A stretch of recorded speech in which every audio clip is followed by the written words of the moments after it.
이동의 촉 시간입니다. 오늘의 촉 가이드 오창석 시사평론가입니다. 어서 오십시오. 네, 안녕하세요. 오창석입니다. 어떤 얘기부터 해볼까요?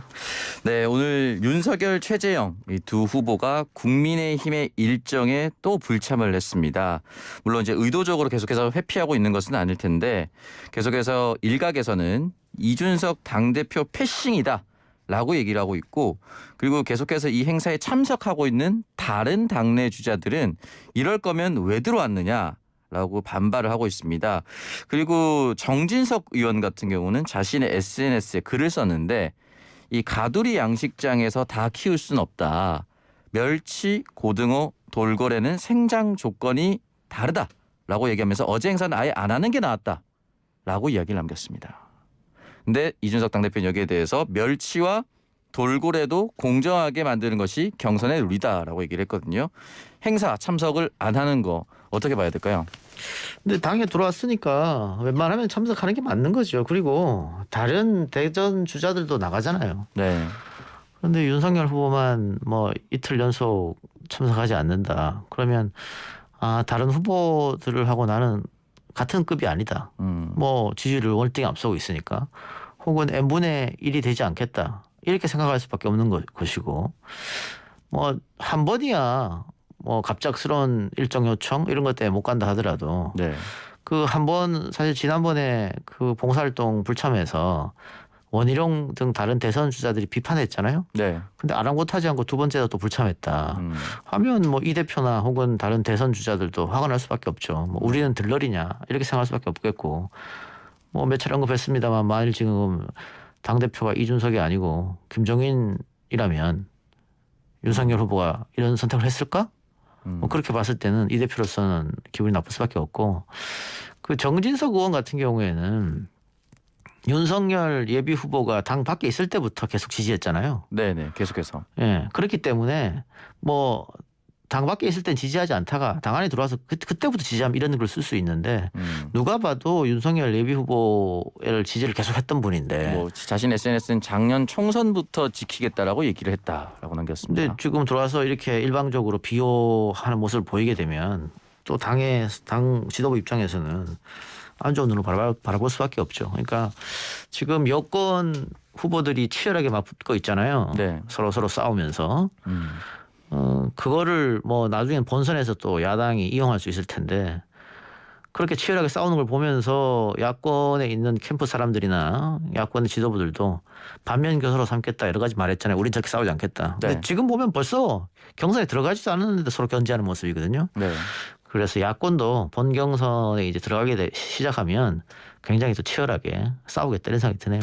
네, 이제 당장 이제 거친 말들이 오고 가고 있습니다. 뭐 줄 세우기 구태 정치하지 마라. 그리고 이럴 거면 왜 입당했느냐라고 하고, 장성민 씨 같은 경우는 뭐 사우나의 수증기다, 뭐 곧 사라질 것이다, 뭐 이런 식으로 이제 격해지고 있는 것 같은데, 아무래도 이제 8월 30일, 31일 예비 경선 양일간 등록을 하고 나면은 더 심해지지 않을까라고 생각이 드는데. 그럼요. 거기다가 뭐 컷오프에 대해서 윤석열 후보는 그렇게 큰 신경을 쓰지 않겠죠. 그렇겠죠. 다만 다른 후보들은 신경을 쓸 수밖에 없거든요.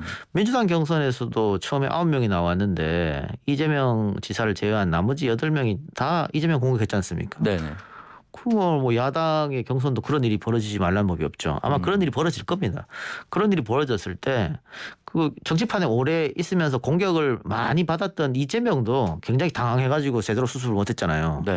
그럼 정치판에 들어온 지 몇 달 되지도 않은 윤석열 후보가 그런 공격이 들어올 때 제대로 방어할 수 있겠느냐.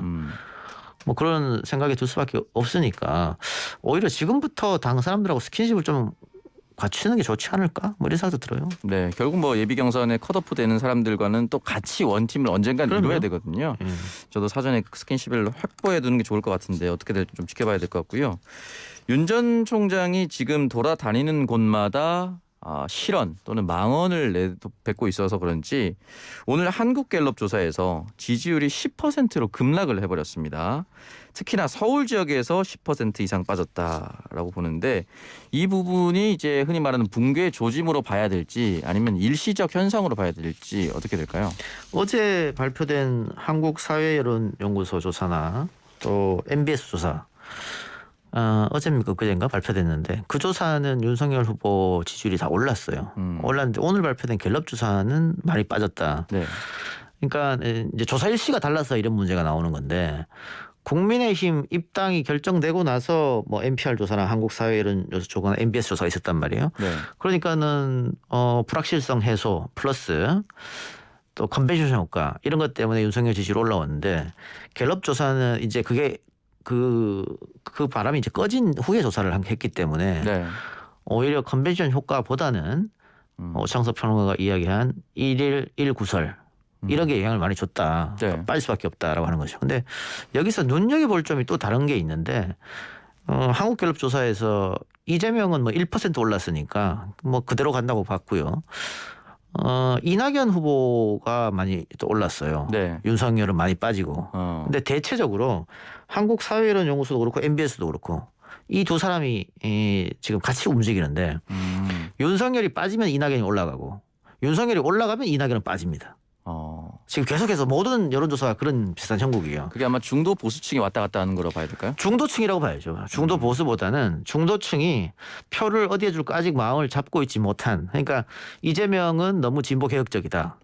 이렇게 생각 판단하고 네. 뭐 홍준표나 또 다른 사람도 너무 보수적이다라고 해서 중도가 어디 쪽 줄까 마음을 못 줬는데 윤석열이 조금 스포트라이트를 받거나 혹은 좀 잘한다고 느껴지면은 윤석열 쪽으로 가는 거고 아니면은 이제 이낙연 쪽으로 가는 거고 이런 거거든요. 근데 네. 중요한 거는 이분들이 과연 지금 왔다 갔다 하는 이분들이 대통령 선거가 있는 날 투표장에 나올 것인가? 네. 충성층인가? 그렇죠. 충성 투표층 홍준표한테 가 있거나 이재명한테 가 있는 충성 투표층은 어쨌든 투표장에 나옵니다. 이렇게든 저렇게든 나오겠죠 무조건. 그런데 이렇게 윤석열한테 갔다가 이낙연한테 왔다가 이런 분들은 투표장에 안 나올 가능성이 있단 말이에요. 특히 이분들은 여야 경선 인단에는 참여하지 않습니다. 그렇죠. 여야를 넘나들기 때문에 그렇죠. 한쪽 정당에 참여하기는 좀 어렵겠죠. 네. 그러니까 이낙연 캠프가 한 2, 3주 전에 지지율이 많이 올랐잖아요. 네. 그 많이 오를 때도 윤석열 지지율이 빠졌을 때 올랐거든요. 그러니까 제가 다시 말씀드리면 그 사람들은 민주당 경선에 참여하지 않는 사람들이에요.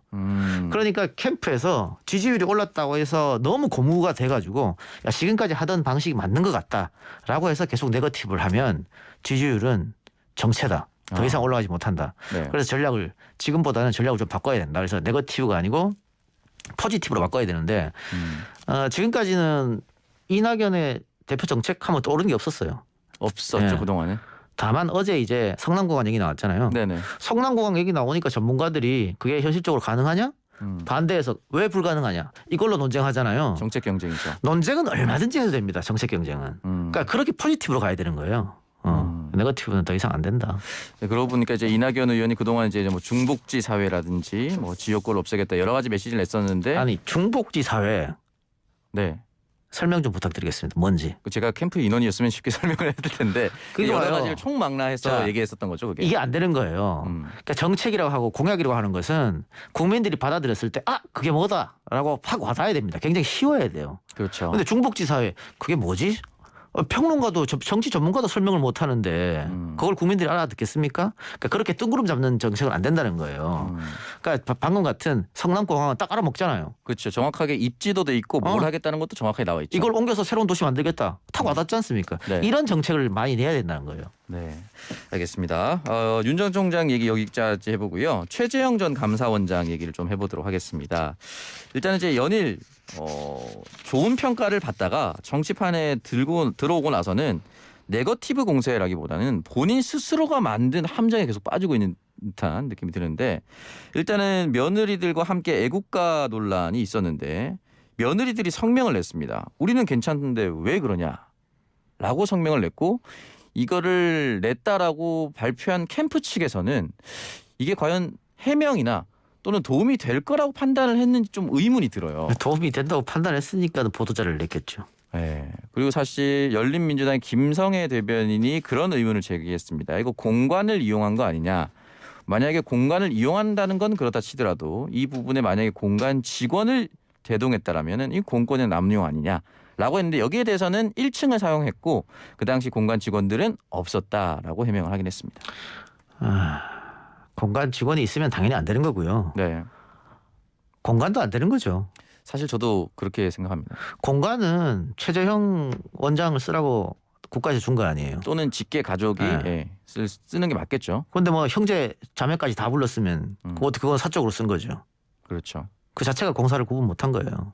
그러니까는 일단 최재형 캠프는 그 사진을 낸 것 자체가 정무적 판단이 미스였다. 그러니까 이렇게 논란이 됐잖아요. 네. 논란이 되고 어쨌든 젊은 층은 거기에 대해서 굉장히 싫어하지 않습니까? 좀 많이 놀랬죠. 예.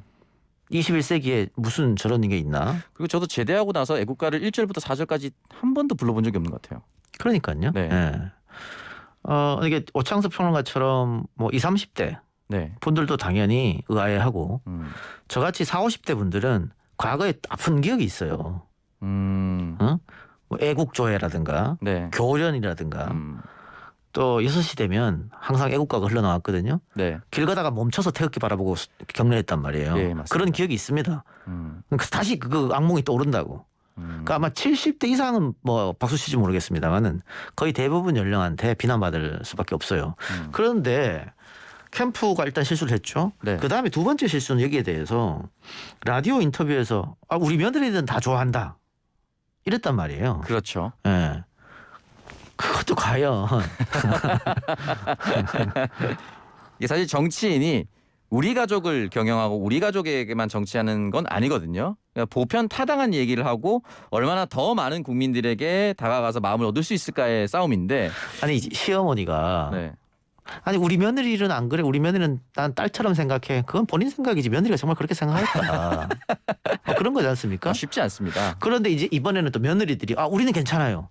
그것도 과연 국민들한테 먹힐까요? 그렇죠. 그러니까 여기서 빨리 빠져나갔어야 되는데 그 변명이나 이런 걸 자꾸 해다 보니까 오히려 더 수렁으로 들어가 버린 거예요. 거기다가 이제 공간 문제까지 터졌잖아요. 네. 일단 뭐 최재형 캠프 측의 해명 다시 한 번 더 말씀드리겠습니다. 공간 사용한 거 맞지만 직원들에게 일 시킨 거 아니고 가족들이 다 준비하고 정리도 했다라고 해명 다시 한 번 더 말씀드리고요. 제가 다시 한 번 말씀드릴게요. 직원들한테 일 시킨 건 당연히 안 되고요. 네, 그게 됩니까? 그 국민 세금으로 직원들이 일하는데 결국 공무원을 대동한 거나 마찬가지이기 때문에 안 되는 겁니다. 공간 사용도 안 되는 겁니다. 직계 가족이면 뭐 모르겠습니다만 사촌 이내 다 불렀지 않습니까? 네. 그건 안 되는 거예요. 그리고 최재형 전 원장 얘기 한 번만 더 해보면은 오늘 구미 박정희 전 대통령 생가를 찾아서 박근혜 전 대통령의 사면 이야기까지 했습니다. 사실 이 사면 얘기는 진보 보수할 것 없이 조심스럽고 이낙연 의원이 지지율이 급격히 폭락한 이유도 올해 1월 1일 이 얘기했다고 폭락한 거거든요. 근데 또 이 최재형 전 원장이 얘기를 한 걸 보면은 아무래도 중도보다는 훨씬 더 코어에 가까운 보수층에게 어필하고 있는 거 아니냐라는 얘기가 흘러나오고 있는데 이 얘기를 한 이유는 뭘까요? 아니 이건 윤석열 후보도 마찬가지죠. 사실 윤석열 후보가 중도층에 소구력이 있었단 말이에요. 네. 그런데 처음에 정치한다고 기자회견 할 때부터 중도층이 아니라 보수 우파에게 자꾸 손짓을 내미는 네. 그렇단 행동과 어법이었습니다. 그거는 일단 후보가 되는 게 중요하다라고 판단한 것 같아요. 윤석열 후보도 그렇고 최재형 후보도 그렇고. 근데 네. 이해가 되는 측면이 있죠. 일단 국민의힘에 들어왔으니까 국민의힘 후보가 된 다음에 그 다음에 내가 중도를 공략하겠다. 뭐 그런 작전은 나쁘지 않다고 봐요. 또 그런 생각으로 아마 이렇게 이야기했을 겁니다. 네, 알겠습니다.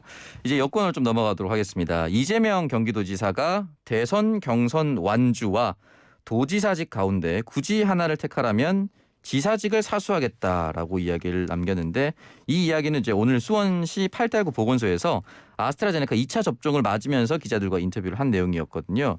이 부분에 대해서 아니 그러면 지사직 유지를 할 거면 지사만 하고 대선 경선을 할 거면 대선 경선만 해라. 두 개 중에 하나만 하는 거 해라라고 얘기하는 사람들이 당내에도 있습니다. 이렇게 표현한 이유가 뭘까요? 그런데 이상민 의원이 여기에 대해서 한마디 하는 것은 좀 문제가 있어요. 마음이 콩밭에 가 있다는 표현을 썼죠. 아니 그러니까 이상민 위원장이 어쨌든 선거관리 위원을 하고 있으니까 네. 그냥 그 캠프끼리 치고받게 냅둬야 돼요. 음. 냅둬야 되는데 본인이 등장함으로써 이게 더 시끄러졌어요. 그렇죠. 그러니까 민주당 전체는 마이너스죠. 그렇게 된 거고 굳이 하나를 택하라면 지사직을 사수하고 뭐 후보는 포기하겠다. 뭐 이렇게 비유법을 한 건데 네. 이낙연 캠프에서 바로 그러면 사퇴해라. 유치하지 않습니까? 이게 뭐 하는 짓입니까? 근데 네. 이재명 지사 쪽은 우리 법이란 게 있잖아요. 네. 법에 어떻게 돼 있습니까? 공무원이 이런 선출직에 나가려면 90일 이전에 사퇴라고 돼 있어요. 네, 그 법에 명시되어 있죠. 그럼 법에 명시되어 있는 거 지키겠다는 거잖아요. 음. 그리고 이게 논란이 되려면 과거 김문수, 남경필, 홍준표 다 논란이 됐었어야죠. 그렇죠. 지사직일 때 이제 출마 선언을 했었던 네, 사람들이. 그분들 다 지사직 유지하면서 출마했거든요. 음. 그리고 김두관 지사는 지사직 버리고 출마했다가 민주당 지지들한테 엄청 요거도 먹었어요. 그렇죠. 지금도 비판의 대상이 되죠. 네, 지금도 그때까지 비판하잖아요. 네. 그런데 그분들은 다 지사 유지했는데 이재명만 지금 이걸로 비판하면 그냥 이거는 이재명을 비판하기 위해서 찬스를 보고 있는데 딱 걸렸다 뭐 이런 거잖아요. 네. 이런 거기 때문에 이상민 의원이 여기에 참전했다. 본인은 내 개인적인 생각이다. 잘 모르겠다. 마지막엔 그랬습니다만 이거는 분명히 좀 시끄러울 수밖에 없는 이걸로 새로운 논란이 시작되니까 좀 안 해도 될 말을 하지 않았느냐 그런 생각이 듭니다. 그래서 저는 여야 공이 비슷하다고 생각이 드는데 이게 예전에 이낙연 총리 당시에 총선을 앞두고 말씀하셨던 90일 전 사퇴 이야기가 나왔었거든요. 그래서 그 시한까지 맞추고 총리직을 사퇴할 것이다라고 얘기했을 때는 이런 얘기를 하지 않았거든요. 네. 당내에서. 네. 그러니까 지금 이 당내에서 이 얘기한다는 것이 얼마나 이 대선 예비 경선이 또 뜨거워졌는지를 다시 한번 더 좀 체감할 수 있는 상황이라고 생각합니다. 제가 이낙연 캠프가 이렇게 공격하면 이재명 캠프에서는 어떻게 반격할까? 미리 좀 예언 좀 해볼까요? 어떻게 해야 그런 식의 논리라면 이낙연 의원은 2년 임기의 당대표를 왜 8개월 만에 했느냐. 당장 올해 일이죠. 이게. 네. 대권 욕심 내기 위해서 당대표 이용한 거 아니냐. 음. 이렇게 아마 반격을 할 가능성이 있다. 이건 사실은 이제 민주당 지지자들이 아직까지도 얘기를 하고 있는 부분이죠. 왜냐하면 보궐선거가 참패로 끝났기 때문에. 이낙연도 뭐라고 답할래요? 당대표 목적이 아니고 대선에 그 마음이 콩밭에 가 있었지 않느냐. 당대표 이용하지 않았느냐. 이렇게 치고받으면 이게 한도 끝도 없는 거예요. 이렇게 하면. 사실 이렇게 하면 민주당 진영 자체로는 굉장히 마이너스 게임만밖에 되지 않는 거고요. 이재명, 이낙연 두 주자 서로 이제 계속해서 네거티브를 하고 있는데 아까 말씀 잠깐 나왔지만 모처럼 공약 얘기가 나왔습니다. 이재명 지사 측은 기본주택 100만 호에 대해서 이야기를 남겼고 이낙연 의원은 서울공항 7만 호에 대한 얘기를 남겼습니다. 아마 이 부분에 대해서는 계속해서 치고받으면서 공약에 대한 검증과 실현을 좀 높이겠죠. 이건 나쁜 거 아니에요. 네. 공약 가지고 싸우는 것은 당신 공약이 허황된다.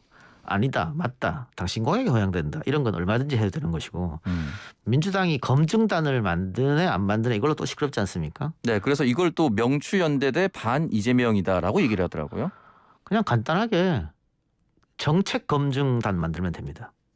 이게 내뱉었던 정책들이 실현 가능한 것인가? 그럼요. 네. 전문가들 모셔가지고 이재명의 기본주택 100만 호 바로 물어보는 거예요. 네. 검증단이.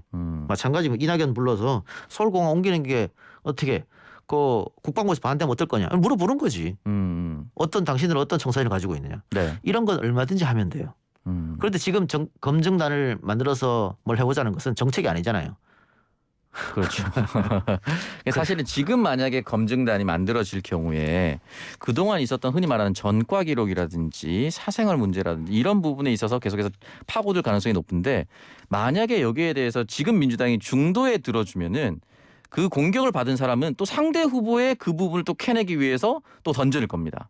만약에 애초에 처음부터 검증단이 있었으면 상관이 없는데 중도에 하는 순간 네거티브 전으로 그냥 끝나버릴 가능성이 높아서 사실 이 타이밍이 적절한지에 대해서는 저는 굉장한 의문을 가지고 있습니다. 뭐 본선 가면 또 이용당할 수 있고 만일 당내에 검증단을 만들어서 거기서 검증하겠다. 그러면 각 캠프가 약속을 해야 돼요. 그러면 우리 캠프끼리는 네거티브를 하지 않겠다. 그러면 얼마든지 할 수 있죠. 네. 그런데 캠프끼리는 네거티브 계속 할 거라고요. 캠프는 캠프대로 네거티브하고 이 당에서 검증단 만들어서 검증단에서 또 후보들 약점 파고들고 국민의힘만 좋아하겠죠. 그러면. 그렇겠죠 아마. 근데 이건 국민의힘도 마찬가지예요. 국민의힘도 검증단 만든다고 하는데 검증단 만들었다. 거기서 이런저런 이야기가 나온다. 본선 가면 민주당이 다 이용합니다. 그거 가지고. 그러니까 국민의힘도 검증단 만든다는 것은 아이디어 차원에서 그쳐야 되지 실행으로 옮기는 순간 굉장한 마이너스다. 네, 알겠습니다. 마지막으로 민주당 선거인단 얘기를 한번 해보겠습니다. 2차 선거인단까지 포함해서 186만 명을 넘겼고요. 지난 2017년은 214만 명 정도였습니다. 곧 이제 3차까지 이제 열리게 되는데 1차는 140만 명, 2차는 뭐 여름 휴가랑 도쿄올림픽 겹쳐서 그런지 45만 정도밖에 들어오지 않았는데 이 부분에 대해서 서로 우리에게 유리하다라고 각 캠프에서 얘기를 하고 있거든요. 지금 이거 어떻게 보시는가요? 아니 근데 서로 우리에게 유리하다고 하는데 제가 여기서 누구한테 유리하다고 하면 경선에 개입하는 거 아닙니까? 아니, 누구한테 얘기하다는 것이 뭐 의미가 없다라고 얘기하는 것도 평이니까요. 분명히 어느 쪽에는 유리할 수밖에 없죠. 음. 캠프도 한번 다 판단하고 있을 거예요. 이 숫자가 많아지는 것에 대해서. 그러니까 국민 경선 인단에 참여하는 사람들은 굉장히 적극적인 분들이잖아요. 네. 적극적인 분들이고 여기에 예를 들어 200만 명이 참여했다 칩시다. 3차도 이제 모집하니까 네. 몇 퍼센트 정도 투표에 응할 것 같습니까? 200만 명 정도면 네. 그래도 60, 70% 많이 여기 내가 투표인단을 직접 넣었으니까 대다수가 투표에 나서지 않을까요? 과거 사례를 보면은 5, 60%밖에 안 돼요. 그러면 200만 명 중에 100만 명 정도가 투표한다고 치고 네. 근데 이 100만 명들은 진짜 민주당을 사랑하고 또 내가 지지하는 사람이 됐으면 하는 충성도 높은 팬들이거든요. 네. 그러니까는 자기 시간 내서 등록하고 또 한 번 시간 내서 투표하는 거지 않습니까? 네. 그래서 각 후보 중에 충성심이 높은 팬들을 많이 갖고 있는 후보가 유리하다. 이렇게 하나만한 이야기를 하면서 마무리하겠습니다. 지금까지 촉가이드 오창석 평론가였습니다. 수고하셨습니다. 감사합니다.